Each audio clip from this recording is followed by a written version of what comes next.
At present, the shearing quantity of the punching shear used in welding machine is fixed. The shearing amount is controlled by the positioning grating on the edge shear. When the length of the unqualified part of the weld edge quality is greater than the set shearing quantity in production, the position of the grating must be adjusted manually to change the amount of shear. Adjust the need to slow down the production line or stop.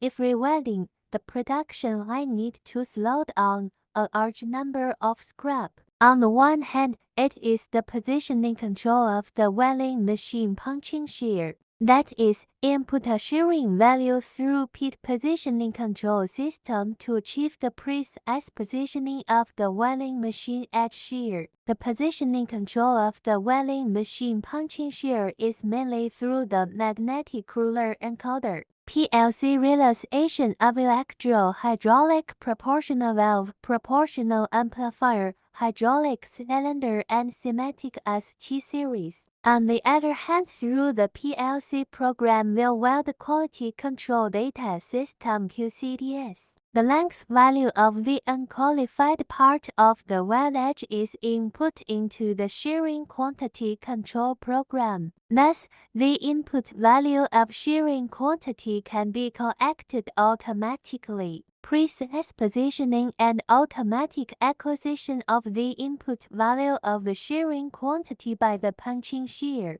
Realization of closed-loop automatic control of welding machine punching and shearing. At the same time, the shearing input interface and the manual control button are designed by Simatic WINCC. The operator can control the shearing quantity through the shearing quantity input interface, which realizes the artificial control of the shearing quantity. After the design, installation and debugging of the control system of the welding machine, the control system runs stably. The welding stability of the welding machine is greatly improved. In particular, it greatly reduces the rate of strip breakage and the rate of rewelding.